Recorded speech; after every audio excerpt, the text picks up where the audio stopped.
Hi everyone, welcome back to my mini kitchen. তো Holi special আজকে আমি মিনি কিচেনে বানাতে চলেছি রকমারি লুচি। তো এখানে আমি 3 রকমের লুচি বানাবো। তো ফার্স্টেই আমার দরকার সবুজ কালার। আর সবুজ করার জন্য এখানে আমি নিয়েছি পালং শাক। তো পালং শাকটাকে ভালোভাবে ধুয়ে এখানে আমি ছোটো ছোটো করে কেটে নিচ্ছি। এরপর এর থেকে রসটা আমি বের করে নেব, তাহলেই সবুজ রং রেডি হয়ে যাবে। এরপর দরকার আমার হলুদ আর লাল। তো হলুদ করার জন্য এখানে আমি নিয়েছি জল আর হলুদ গুঁড়ো। তো হলুদ গুঁড়োটা জলের সঙ্গে ভালোভাবে মিক্স করে নিলাম, তাহলেই হলুদ রং রেডি হয়ে গেল।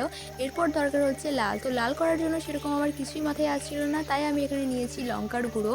যারা ঝাল খেতে পছন্দ করো তারা এটা করতেই পারো। এরপর একটা পাত্রে নিয়েছি 2 চামচ আটা, স্বাদ মতো লবণ, চিনি আর একটুখানি তেল। এরপর আলাদা আলাদা রং দিয়ে আলাদা আলাদাভাবে ডোটা ভালোভাবে মেখে নিলাম। আর এখানে আমি প্রত্যেকটা ডো ভালোভাবে মেখে নিয়েছিলাম। আর এখানে দেখো দেখতে কতটা সুন্দর লাগছে।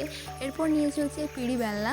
এক এক করে আমি লুচিগুলোকে ভালোভাবে বেলে নিচ্ছি। আর বেলতে না বেশ ভালো লাগছিলো, বেশ মজা লাগছিলো বেলতে।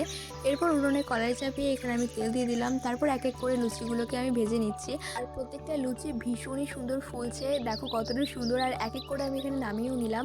আর এরকমভাবে ভাজতে বেশ ভালো লাগছিল। তো মোটামুটি আমার বেশ ভালোই লেগেছে। আর এগুলো খেয়েও না ভীষণই সুন্দর ছিল খেতেও।